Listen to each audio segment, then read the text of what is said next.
নবম শ্রেণীর ভৌত বিজ্ঞানের যে চ্যাপ্টারটা কার্যক্ষমতা শক্তি তার শেষ অংশ আজকে আমরা জানব। শেষ অংশ হচ্ছে যে শক্তি। তো আগের দিন আমরা জেনেছিলাম যে শক্তি কাকে বলে, কার্য করার হার সামর্থ্যকেই বলা হয় শক্তি। সেই শক্তির 8টা রূপ সম্বন্ধেও জেনেছিলাম, দিয়ে বলেছিলাম যে শক্তির 8টা রূপ থাকলেও এই চ্যাপ্টারতে আমরা শুধু শক্তির একটা রূপ সম্বন্ধেই জানব, সেটা হচ্ছে যান্ত্রিক শক্তি। তাহলে আজকে আমরা যেটুকু অংশ জেনে এই চ্যাপ্টারটা শেষ করব সেটা হলো যান্ত্রিক শক্তি। এই যান্ত্রিক শক্তি কাকে বলে না, কোনো বস্তু তার গতি, অবস্থান বা আকৃতির জন্য যে কার্য করার সামর্থ্য অর্জন করে তাকেই বলা হয় সেই বস্তু যান্ত্রিক শক্তি। আবার বলছি, কোনো বস্তু তার গতি, অবস্থান বা আকৃতির জন্য যে কার্য করার সামর্থ্য অর্জন করে তাকেই বলা হয় তার যান্ত্রিক শক্তি। এই যান্ত্রিক শক্তি দুই প্রকারের, এক হলো গতিশক্তি আর দুই হলো স্থিতিশক্তি। তাহলে যান্ত্রিক শক্তি দুই প্রকার, গতিশক্তি ও স্থিতিশক্তি। এই স্থিতিশক্তি আবার দুই প্রকারের, একটা হলো অভিকর্ষীয় স্থিতিশক্তি এবং দুই হলো স্থিতিস্থাপক স্থিতিশক্তি। এবার আমরা শুরু করি গতিশক্তি। গতিশক্তি নামটা শুনলেই সংজ্ঞাটা সম্বন্ধে কিছুটা আইডিয়া হবে যে গতিশক্তি কাকে বলে। কোনো গতিশীল বস্তু তার গতির জন্য যে কার্য করার সামর্থ্য অর্জন করে তাকেই বলা হয় তার গতিশক্তি।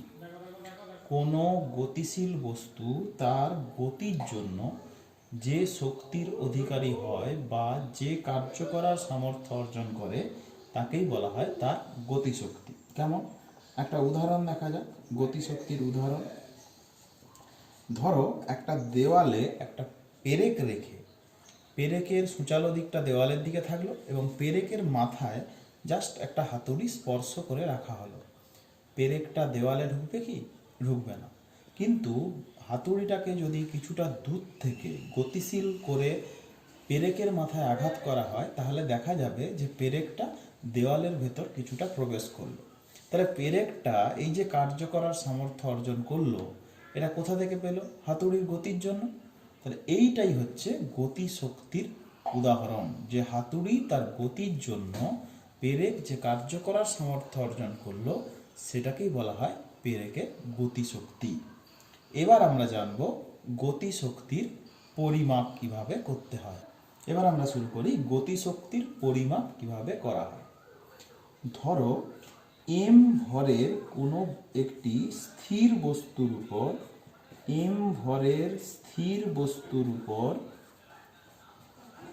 এফ বল ক্রিয়া করায়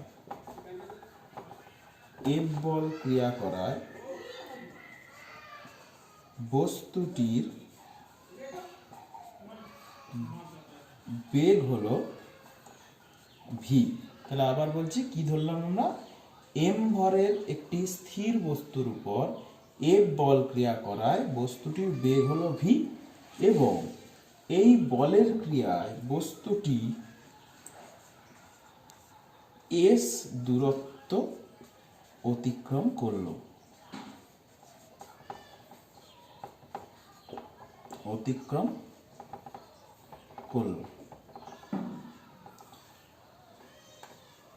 তাহলে বস্তুটির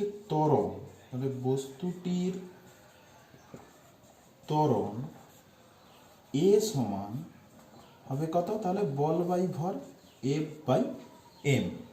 এবং বস্তুটি যেহেতু স্থির ছিল তাহলে তার প্রাথমিক বেগ ইউ সমান 0 আর বস্তুর অন্তিম বেগ হলো ভি এবং অতিক্রান্ত দূরত্ব এস। তাহলে আমরা এই সূত্র অনুযায়ী যদি লিখি যে ভি স্কোয়ার সমান ইউ স্কোয়ার মাইনাস 2as, ভিস্কাস সমান ইউ স্কোয়ার প্লাস 2as। তাহলে এখানে ভি স্কোয়ার আর ইউর জায়গায় শূন্য হলে তাহলে এই জায়গাটা শূন্য হলো, শূন্য প্লাস 2as, ভি স্কোয়ার সমান 2as। তাহলে এস সমান হবে ভি স্কোয়ার বাই 2a। এবার আমরা দেখি যে তাহলে বস্তুটার গতি শক্তি, তো গতি শক্তি সমান আমরা জানি যে কার্য করার সামর্থ্য, তাহলে গতি শক্তি সমান কার্য, তাহলে কার্য সমান আমরা জানি বল ইন্টু সরণ, তাহলে বল হচ্ছে এফ আর সরণ হচ্ছে এস। তাহলে এফ সমান আমরা লিখেছিলাম এম ইন্টু এ ভর ইন্টু ত্বরণ, আর এস সমান আমাদের বেরোলো ভি স্কোয়ার সমান ভি স্কোয়ার বাই 2a। তাহলে এ এ কেটে যাচ্ছে, তাহলে সমান উত্তর হচ্ছে হাফ এম ভি স্কোয়ার। তাহলে আমরা গতিশক্তির পরিমাপ পেলাম হাফ এম ভি স্কোয়ার, অর্থাৎ হাফ গুণিত বস্তুর ভর গুণিত বস্তুর বেগের হোল স্কোয়ার। তাহলে আমরা আরেকবার দেখে নিই যে গতিশক্তি সমান কোনো গতিশীল বস্তুর গতিশক্তি সমান হাফ গুণিত বস্তুর ভর গুণিত বেগের হোল স্কোয়ার। তাহলে আমরা বলেছিলাম যে স্থিতিশক্তি দুই প্রকারের, একটা অভিকর্ষীয় স্থিতিশক্তি, একটা স্থিতিস্থাপক স্থিতিশক্তি। তাহলে আমরা প্রথমে জেনে নিই যে অভিকর্ষীয় স্থিতিশক্তি কাকে বলে। অভিকর্ষীয় স্থিতিশক্তির সংজ্ঞা হচ্ছে কোনো বস্তুর অবস্থান পরিবর্তনের জন্য, কোনো বস্তুর অবস্থান পরিবর্তনের জন্য, অর্থাৎ বস্তুকে উপর থেকে নিচে নামালে বা নিচে থেকে উপরে তুললে বস্তু যে কার্য করার সামর্থ্য অর্জন করে তাকেই বলা হয় বস্তুর অভিকর্ষীয় স্থিতিশক্তি। আবার বলছি, কোনো বস্তুকে উপর থেকে নিচে নামালে বা নিচে থেকে উপরে তুললে অর্থাৎ তার অবস্থানের পরিবর্তন করলে বস্তু যে কার্য করার সামর্থ্য অর্জন করে তাকেই বলা হয় অভিকর্ষীয় স্থিতিশক্তি। তাহলে সেই অভিকর্ষীয় স্থিতিশক্তির উদাহরণ কেমন হতে পারে? ধরো তুমি মেঝেতে মাদুর পেতে পড়তে বসছো বইগুলো নিয়ে, তাহলে সেই বইগুলো এখন মেঝেতে স্থির। এরপরে পড়াগুলো হয়ে যাবার পর তুমি বইটাকে তুলে আলমারিতে গুছিয়ে রাখলে, তাহলে বইটাকে মেঝে থেকে আলমারিতে তোলা হলো। তাহলে এইভাবে যে কাজটা করা হলো, এই বইগুলোকে মেঝে থেকে আলমারিতে তোলার জন্য যে কাজ করা হলো, সেই কাজটাই ওই বইগুলোর মধ্যে স্থিতিশক্তি, কি স্থিতিশক্তি? অভিকর্ষীয় স্থিতিশক্তি হিসেবে সঞ্চিত থাকে। তাহলে আমরা স্থিতিশক্তি, অভিকর্ষীয় স্থিতিশক্তি কাকে বলে জানলাম, তার উদাহরণ জানলাম। এবার জানবো অভিকর্ষীয় স্থিতিশক্তির পরিমাপ, অর্থাৎ অভিকর্ষীয় স্থিতিশক্তিকে কিভাবে মাপা হয়। তাহলে আমরা এবার শুরু করি অভিকর্ষীয় স্থিতিশক্তির পরিমাপ কিভাবে করা হয়। তাহলে চিত্রে আমরা দেখতে পাচ্ছি এম ভরের একটি বস্তু ভূমিতে এ বিন্দুতে স্থির অবস্থায় আছে। এরপর বস্তুটিকে ভূমি থেকে এইচ উচ্চতায় বি বিন্দুতে তোলা হবে। তাহলে বস্তুর ওজন যেটা একটা বল, সেটা কত? mg। তাহলে এম এখানে ভর আর জি হচ্ছে অভিকর্ষ ত্বরণ। তাহলে বস্তুর ওজন সরাসরি নিচের দিকে ক্রিয়া করছে। তাহলে বস্তুটাকে এ বিন্দু থেকে বি বিন্দুতে তুলতে, অর্থাৎ এইচ উচ্চতায় তুলতে, এই বলের বিরুদ্ধে, অভিকর্ষ বলের বিরুদ্ধে কাজ করতে হয়েছে। কত তুলতে হয়েছে? এইচ। তাহলে বল হচ্ছে mg আর উচ্চতা হচ্ছে এইচ, অর্থাৎ সরণ। এই কাজ করতে যতটা পরিমাণ, এই তুলতে বস্তুটাকে এ থেকে বি বিন্দুতে তুলতে যে পরিমাণ কার্য করা হয়েছে সেটাই হবে এই এম ভরের বস্তুর স্থিতিশক্তি। তাহলে এখানে বস্তুটাকে এম ভরের বস্তুকে এই উচ্চতায় তোলা হয়েছে। তাহলে প্রয়োজনীয় বল মানে যতটা বস্তুটাকে তুলতে কাজে লাগবে, প্রয়োজনীয় বল সমান বস্তুর ওজন, বস্তুর ওজন সমান mg। তাহলে এখানে m আর জিটা কি? m হচ্ছে বস্তুর ভর, জি হচ্ছে অভিকর্ষ ত্বরণ। আর অতিক্রান্ত উচ্চতা, অর্থাৎ যে উচ্চতাটা বস্তুতে তোলা হয়েছে, যেটাকে আমাকে সরণ হিসেবে ভাবতে হবে, তাহলে সেটা হচ্ছে h।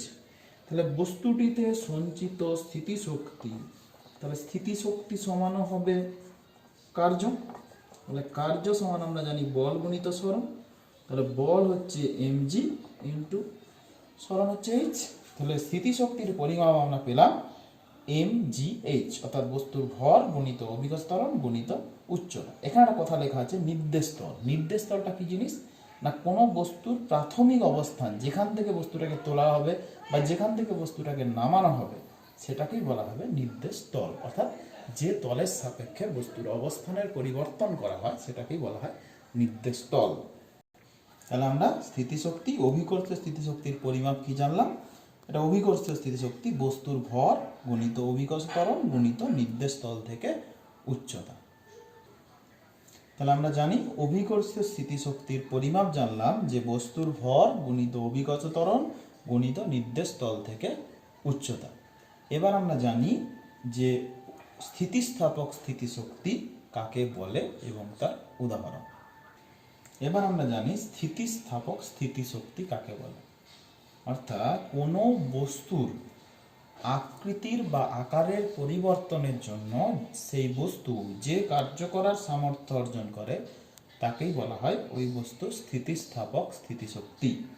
আবার বলছি, কোনো বস্তু তার স্বাভাবিক আকৃতি বা আকারের পরিবর্তনের জন্য যে কার্য করার সামর্থ্য অর্জন করে তাকেই বলা হয় স্থিতিস্থাপক স্থিতিশক্তি।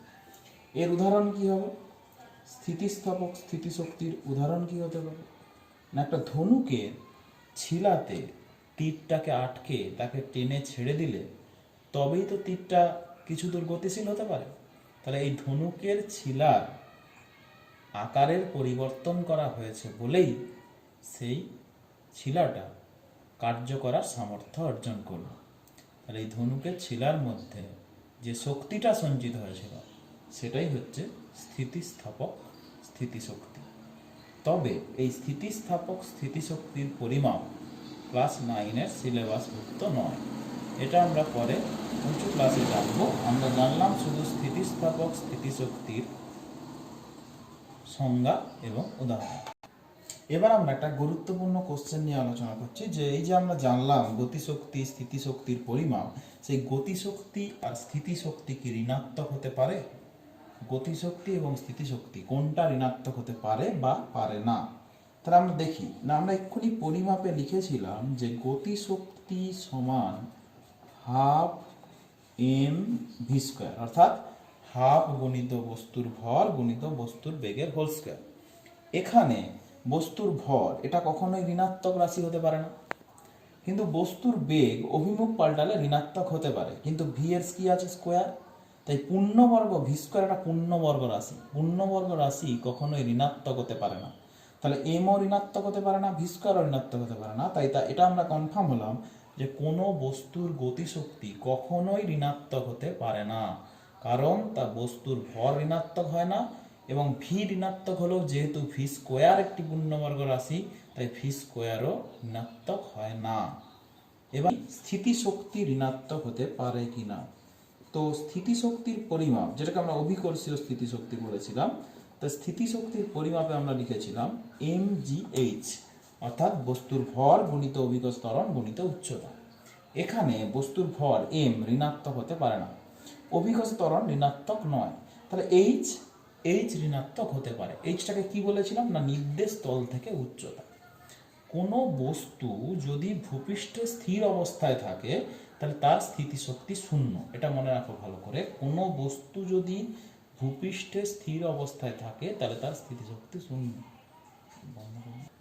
তাহলে স্থিতিশক্তি সমান বস্তুর ভর গুণিত অভিকর্ষ গুণিত উচ্চতা। এই উচ্চতা হলো নির্দেশ তল থেকে উচ্চতা।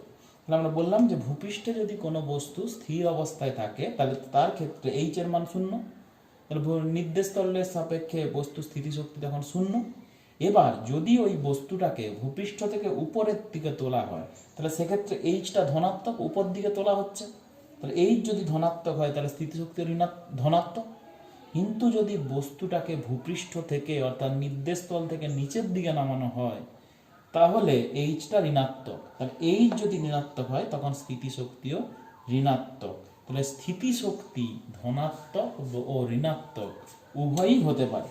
তাহলে এটা যদি আমরা ভাবি যে ভূমি, তাহলে এখানে স্থিতিশক্তি কত? শূন্য। এখানে স্থিতিশক্তি সমান শূন্য।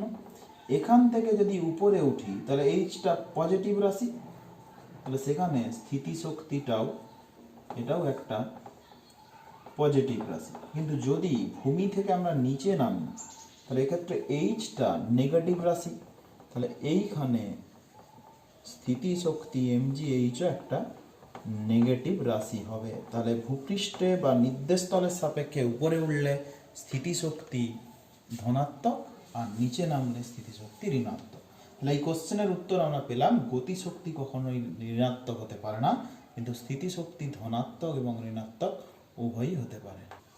তাহলে এইটুকু আলোচনা করার পর আমরা এটা নিশ্চয়ই ক্লিয়ার হলাম যে যান্ত্রিক শক্তি দুটি শক্তির যোগফল, এক হলো গতিশক্তি আর দুই হলো স্থিতিশক্তি। তাহলে যান্ত্রিক শক্তি হচ্ছে গতিশক্তি ও স্থিতিশক্তির যোগফল। এবার আমরা জানি যান্ত্রিক শক্তির সংরক্ষণ সূত্র। যান্ত্রিক শক্তির সংরক্ষণ সূত্র কি? সেই যান্ত্রিক শক্তির সংরক্ষণ সূত্র না, কোনো বস্তুর উপর অপচয়ী বল, অপচয়ী বল কি হবে?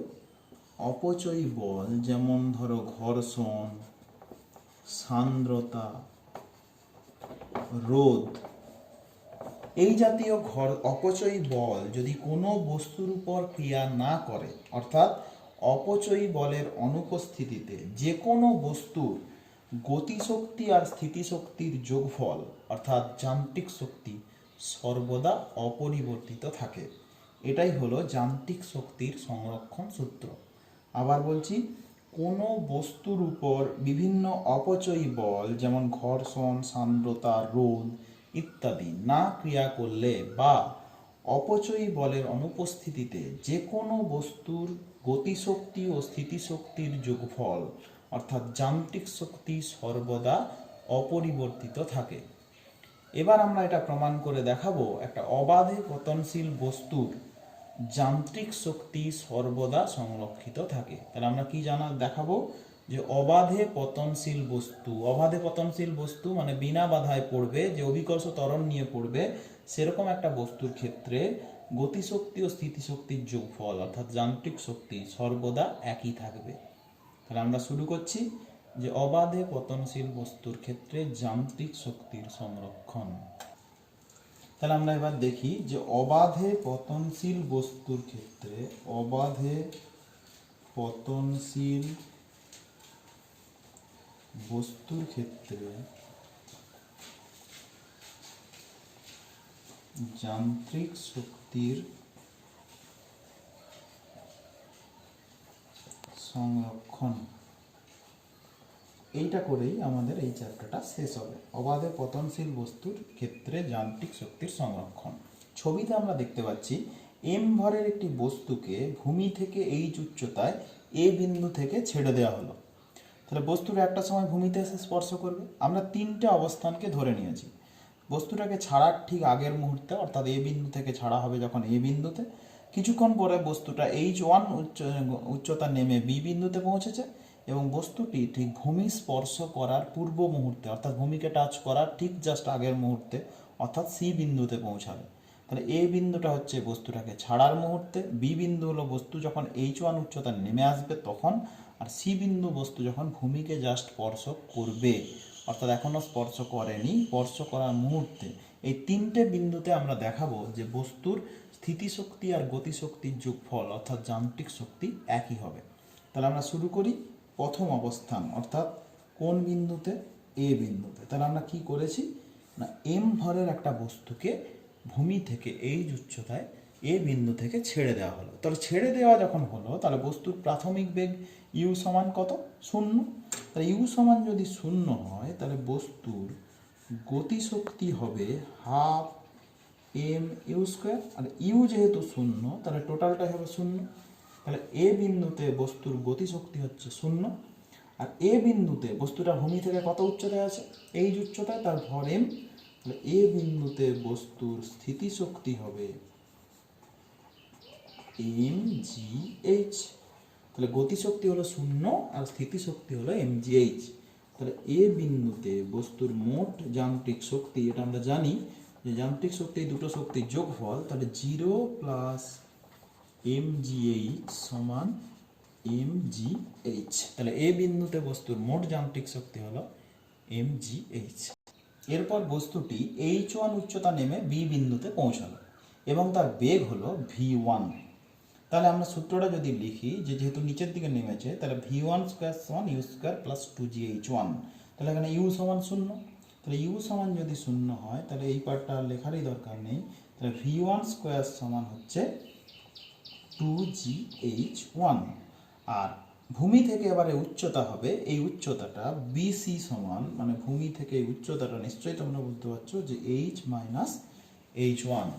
তাহলে বি বিন্দুতে বস্তুর বেগের স্কোয়ার হলো v1 স্কোয়ার সমান 2gh1 আর উচ্চতা হচ্ছে h মাইনাস h1। তাহলে বি বিন্দুতে বস্তুটির গতিশক্তি কত হবে আর স্থিতিশক্তি কত হবে?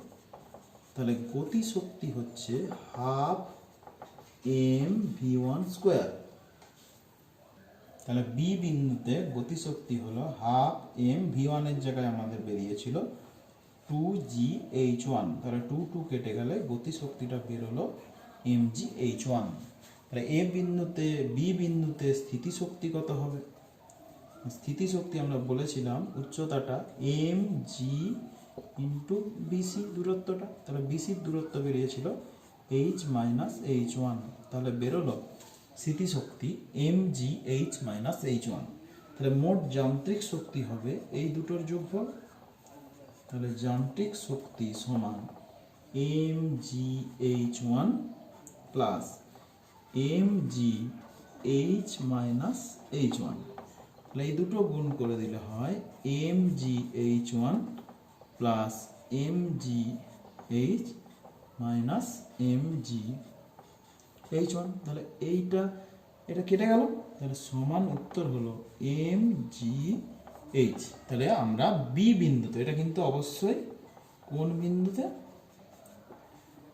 বি বিন্দুতে। তাহলে বি বিন্দুতেও আমরা মোট যান্ত্রিক শক্তি পেলাম mgh। তাহলে এ বিন্দুতেও পেয়েছিলাম আমরা mgh, বি বিন্দুতেও পেলাম আমরা mgh। এবার আমরা দেখব ভূমি স্পর্শ করার জাস্ট পূর্ব মুহূর্তে অর্থাৎ সি বিন্দুতে তার যান্ত্রিক শক্তি কত হয়। যদি আমরা প্রমাণ করতে পারি যে সি বিন্দুতেও যান্ত্রিক শক্তি mgh হবে, তাহলে আমরা নিশ্চিতভাবে বলতে পারবো যে অবাধে পতনশীল বস্তুর ক্ষেত্রে যান্ত্রিক শক্তি সর্বদা সংরক্ষিত থাকে।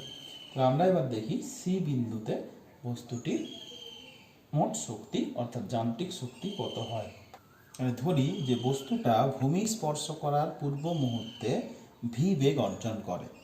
তাহলে ভি বেগ অর্জন করলে আমরা যদি পুরোটা ধরি তাহলে প্রাথমিক বেগ ইউ সমান 0, অন্তিম বেগ ভি, উচ্চতা নেমেছে কত এইচ। তাহলে ভি স্কোয়ার সমান ইউ স্কোয়ার প্লাস 2gh। তাহলে ইউ এখানে 0, তাহলে ভি স্কোয়ার সমান হলো 2gh।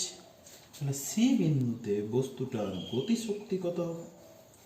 সি বিন্দুতে বস্তুর গতিশক্তি হবে হাফ এম ভি স্কোয়ার সমান হাফ এম ইন্টু 2gh। তাহলে 2 কেটে গেলে হয় mgh। তাহলে সি বিন্দুতে বস্তুর গতিশক্তি পেলাম mgh। বস্তুটি যেহেতু মাটিতে নেমে চলে এসছে তাহলে সি বিন্দুতে বস্তুর স্থিতিশক্তি হবে 0, কোনো উচ্চতা নেই, এইচ এর মান 0। তাহলে গতিশক্তি আমরা পেয়েছিলাম mgh আর স্থিতিশক্তি পেলাম 0। তাহলে সি বিন্দুতে মোট যান্ত্রিক শক্তি সমান mgh প্লাস 0 সমান mgh। অর্থাৎ আমরা তিনটে অবস্থানে এ বিন্দুতেও মোট শক্তি দেখালাম যান্ত্রিক শক্তি mgh, বি বিন্দুতেও দেখালাম mgh, সি বিন্দুতেও দেখালাম mgh। তাহলে এটা থেকে আমরা সিদ্ধান্ত এলাম যে অবাধে পতনশীল বস্তু ক্ষেত্রে যান্ত্রিক শক্তি সর্বদা সংরক্ষিত থাকে।